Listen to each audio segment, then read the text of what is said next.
Okay, so let's try and make a start. So first of all, hello to everybody. Thanks for joining. I think we have a very international group signed up for this. So from Europe and from Africa and from Asia.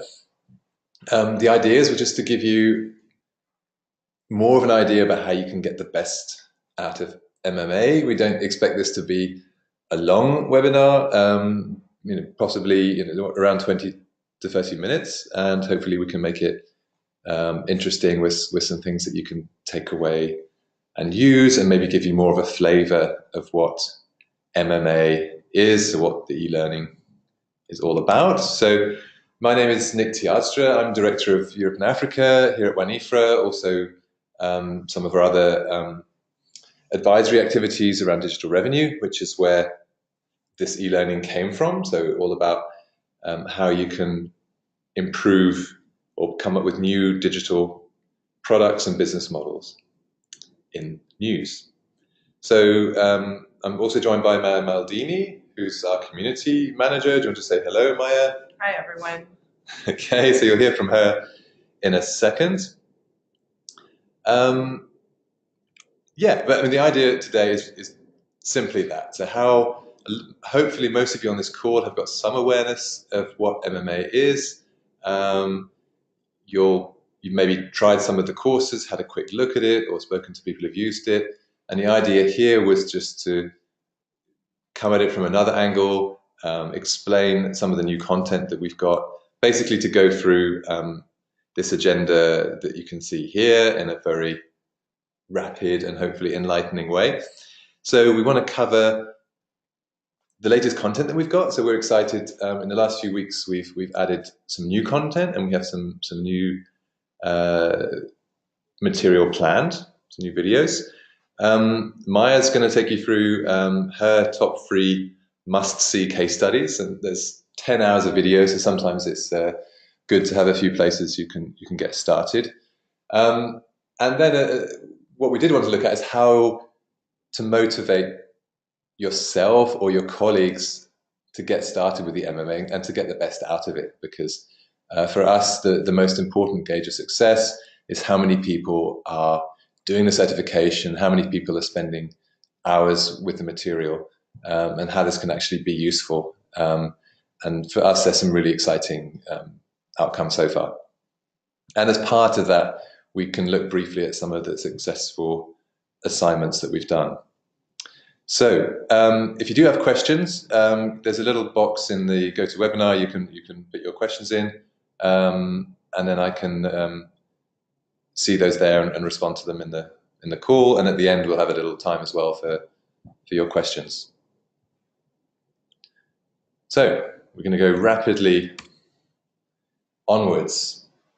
So far in the MMA, we've got about 10 hours of video material, some of it with our trainers and some of it case studies from publishers around the world.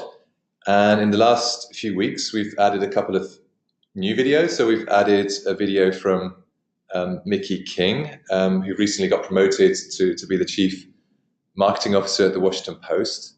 And we have part of her speech from our Congress in Portugal, in Lisbon last year, which is really interesting because she's really talking pure marketing and digital subscriptions. So, how can you optimize your churn rates? How can you avoid this passive churn with people's credit cards expiring, etc.? So that's a really good case study to look at. I remember at the time it was the most tweetable presentation that we had. So it's a really good talk that's added. And you find that in MMA 2, which is the module which is all about digital subscriptions. And we've made that now lesson 11. And thanks to Maya, who's been doing the editing on that video, we should point out. And we've also added another great speech from the same Congress, from JP Politiken, so from the COO, daughter, who did a really good talk about the way that they manage data and how they see programmatic developing at the group. And they make a huge amount of their revenue from programmatic advertising. So again, this fits into module 3, so from the other side, from the advertising side. And so there's a few more introduction videos before this, but this is, I think, a really superb introduction to how a publisher is really trying to compete with Facebook and Google, and how they really take that challenge very seriously. And you can see the chart in the background there looks like one of those depressing charts showing the growth of Facebook and Google advertising versus other sources. So she herself comes from an agency background, so has a really good perspective on the advertising challenge. And as a heads up, we're now hoping to add more content. So we're going to film some dedicated interviews, so not just presentations. So in April, we're going to be filming an interview with another Nordic publisher talking about product management. So how do you better manage your paid products, and how important is that to your reader revenue? And I won't reveal her name yet until we've got that video all recorded, to avoid building up too much, but it should be absolutely superb, and I'm looking forward to that. So that's the new content. What about all of that content that we've got right now? And as I always say, we're not suggesting that everybody sits and watches 10 hours of MMA video, but we asked Maya, as someone who spent a lot of time with the content now, to kind of tell us what would be her free videos to watch or courses to look at. So Maya, do you want to take us through that? Yeah, sure. Thank you, Nick. So as Nick mentioned, we here chose 3 case studies that could, of course, help you get motivated, and which could give you examples of the practical use of the lessons that you have previously watched from our trainers. So these 3 lessons basically highlight 3 most important and basic tools for getting digital revenue, and that is content quality, of course, change of organization and organizational culture, precise, and of course, advertising. So here you can see the first lesson, the first case study that I chose, and this is the one of Media, featuring their director for journalism content development, and it is featured in our second course. So in this case study, he is highlighting the importance of the quality of content for their subscribers. So he describes how they optimize their paid content offering by using the process of journalistic analysis. So as it says here, they analyzed 11,000 articles to understand how to better engage their own reporters in their paid content offering. So basically, the idea is to engage subscribers with their own so-called good old-fashioned journalism, and by covering stories on a local societies and politics, while at the same time avoiding the so-called easy articles. So in short, you will, here in this case study, you will find out how to keep your subscribers engaged by promoting high-quality content, and of course from firsthand. And we will now take a few minutes to view the interesting case study of this media. So let's see what we have.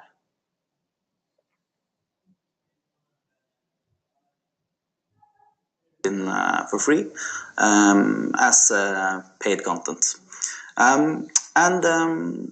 After a year or so, we took thousands of these articles, 11,000, into a big analysis where we looked at what actually engaged the subscribers. We looked at different categories like culture, politics, economics, categories that all of our newspapers basically are writing a lot about, so everyone could learn from it. And what we found was that, first of all, there are large differences. You can use 7 hours to write an article and 100 reads it. And you can use the same 7 hours and do something a little bit different with the article, and 5,000 will read it. So we'll stop it there because I'm not sure how strong the connection is and how you're seeing this video. And of course, you can see it yourself in the MMA. But I mean, I did this interview with Justine, and the way that they've developed our media has been incredible in the last couple of years even. So it's really not just about how they've improved their digital subscriptions, but this research is saying, actually, you know, what we know from digital and what people read can be used also for the print section. So now, instead of saying, okay, we have an advert on half the page, we need to fill half a page, can someone just give me any old story? Now they are taking the best from the digital content and putting that into the print edition, or collecting it and saying, okay, what do the print readers want to read? Maybe a bit more national news. But they've really changed the way that they do paid journalism in Norway. And one of Jostein's roles is to go around all of their newsrooms. I think they had about 60 newsrooms in Norway, and explain to people how they can better write for that audience. And the net result has been that they've really stabilized their subscription numbers and actually built growth. So there's, I think, 3 videos that we've got on the Our Media case study that are worth watching. So yeah, after this, as I said in the beginning, I chose a second case study, which basically covers the implementation of a good digital strategy in an organization. So in particular, how to change the organizational culture to adapt to the new digital environment for publishers. So the lesson provides good tips for publishers on how to practically reinforce culture change in their organization. And here we interviewed the managing partner of New Media Accelerator and chief digital officer of German press agency, who manages this innovation service, which shares in the video the ideas and the tools for changing and implementing new company culture in order to, of course, gain speed in the whole digital transformation process. Here we will not watch a video for the moment, but it is available in the 6th course, or in particular, Innovation and Integration Startup Culture course. Yeah, and I'll just add to that. I mean, you know, again, Meinhof, a really interesting guy. They've really understood at the German press agency they have to change and develop, which is why they set up this Next Media Accelerator. So very close to the theme of this course. You know, how can you come up with new ideas for making money on digital? And so he spends a lot of time going to New York to meet venture capitalists to kind of pitch the startups that they work with, and he's always running hackathons around Germany, etc. So, you know, really good perspective on how you can innovate and change. Okay, and then we could move to the 3rd case study. This one is featured in our 5th course. So as I said in the beginning, besides the importance of the quality of content, which was in the 1st case study of Our Media, in order to reach digital revenue, you also have to boost and understand the ways of implementing, of course, good advertising. That's why I chose this 3rd case study to try to emphasize the importance of a good advertising strategy example. Since knowing data and how to manage data is becoming more and more crucial for the publishers today, businesses started to use this data strategically more and more, and this is in order to increase the financial performance within the industry. So this case study of media group Verdensgang, it covers a very sophisticated first-party data strategy. So they use their first-party data, which they have collected from their own audience, to add value and relevance to their advertising offers. They made mostly by cookie information-based data, which provides specifics about their existing users and customers. So they use this data for customer segmentation in order to ease the process for targeting ads. This helps them to sell the segmented audience to the advertisers, as the advertisers are now more demanding on the details of the audience they want to reach.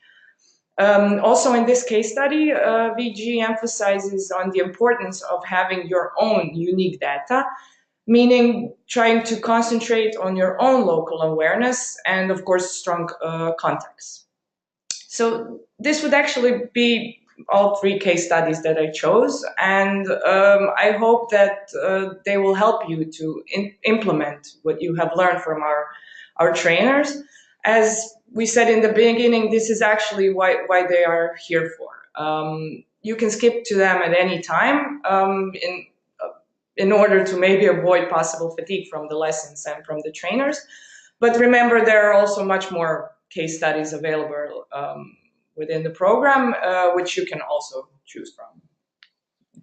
Cool, thanks, Maya. I mean, I think that was a really good description, especially of this last case study as well. And I think you've picked 3 examples of lessons that, for me, address some of the biggest challenges that we have right now.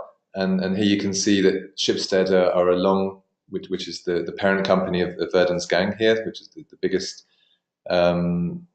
news or tabloid news site in Norway. And they spent so much time thinking about how they can get best value out of the data that they have today.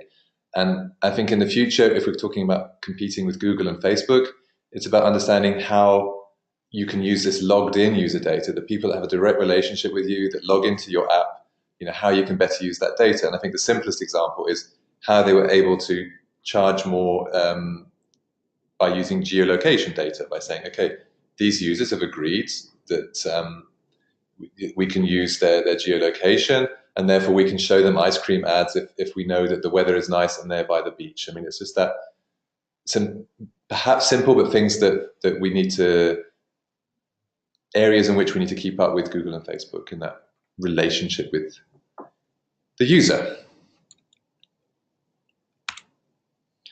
Okay, so I would just wanted to just now quickly go through ways in which you yourselves can get most out of this, or how you can motivate colleagues and other people in your organization to get started with an e-learning.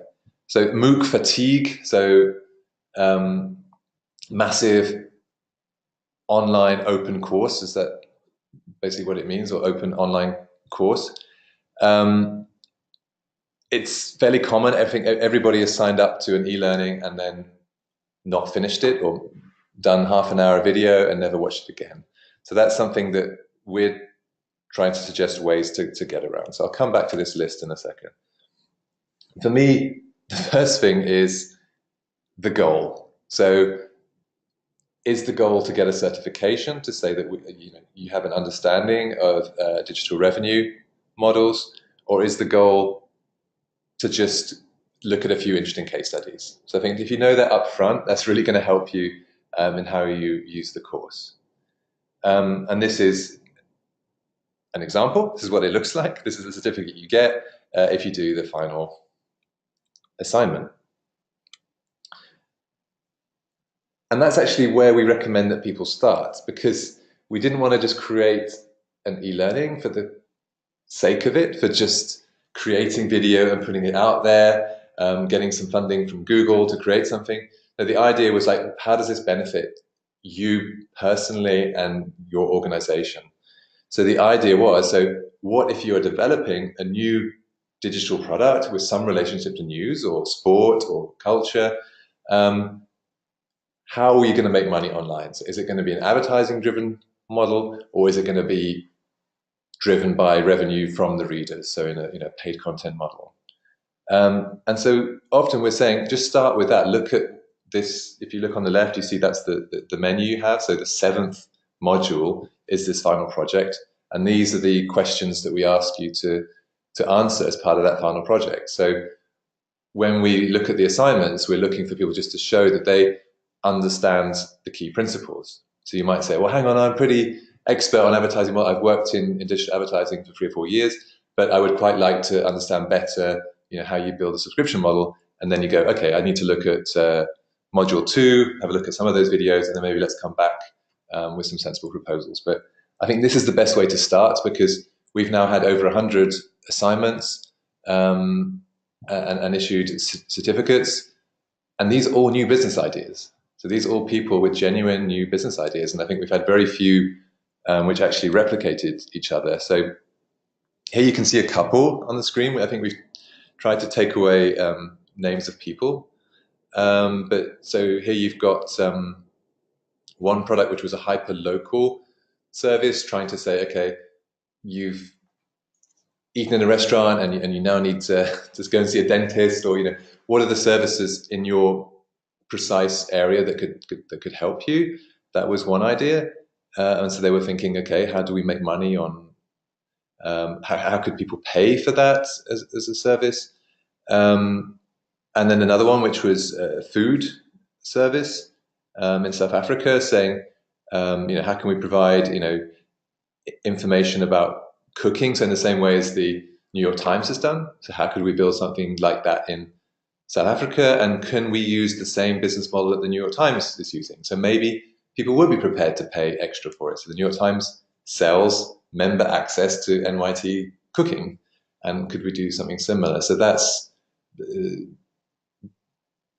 feedback that we're getting in the project, is how would we achieve that? And here's some examples where they were more focused on the advertising model. So here we had an idea for a fashion school, an online fashion school. So with videos and styling ideas, and how could that be sponsored, or where would the money come from? And you can see here they were looking at more of a sponsorship model. And another example, you can see here where they're thinking about what would be the KPIs for sponsored content. So maybe just thinking in detail about a specific business idea, so that even if so on the one hand it's useful to get a certification, on the other hand it's just useful to you generally, so that you're using your time in a productive way. And it's worth looking at this interview we did, or Nicole did recently, with Mariam Mahana, and it's actually on our blog.WAN-IFRA.org. We can send a link around after this call. But she was someone who said she built a new product out of this course. So as part of doing the module, she actually launched the product after submitting her final assignment. So it was actually that's the perfect result that we want to have, is that someone goes away not only with a certificate for the course, but actually launches a new business off the back of it. So this is where we want to be. Another thing that you can do, if we come back to this list, we've talked about some of these points, but one of the things I found most useful is showing the video in a team meeting. So if you take the video that we showed from Justine, talking about what is the content that people really want to read and spend time with versus what you create, maybe that kicks off a discussion with the editors, maybe that kicks off a discussion in the room that leads you to a new way of thinking. So it raises the awareness of the course, but it's just useful. 10 minutes of video that from a quite an advanced company that you can then use in a strategic meeting or in a brainstorming meeting, or just to get things started. So I mentioned that blog post that we'll send the link to. Sure. And again, I come back to this point, but our main advice is don't try and watch 10 hours of video. If you think you understand a topic, then I think after 5 seconds, you've got the option to click through to the next item. There is a quiz at the end if you want to check your knowledge. But just try and do things that are useful to you. And here you can see, of course, clips from different trainers and some of the case studies. And that's where we're going to leave it. We said we would do a very targeted half an hour. We're recording this webinar if you do want to share it with colleagues, or use it more widely, or if you want to have the slide deck. Nicole Frankenhauser was going to lead this webinar. She's leading on MMA here at WAN-IFRA. She's unfortunately ill at the moment, but you can contact Nicole, Maya, or me. My email was at the start. But if you have any questions right now, feel free to put them in the chat box, or you can raise your hand. I think there's a button which says raise hand in the in the panel.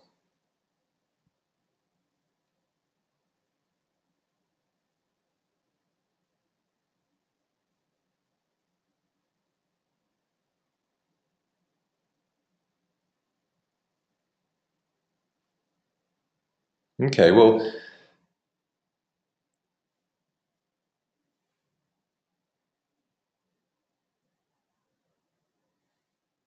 as I say, we've recorded this. If you want to have a longer discussion about how you can make this work in your company, I know all of you are coming from very different directions, very different sizes of companies. You know, what works for one is not going to work for another. So don't worry about just contacting us directly by email to get more information. And if you have questions after this call. So that's it. Thank you very much to all of you for joining us. Thank you, everyone. Yeah, thank you, Maya. And we'll be in contact.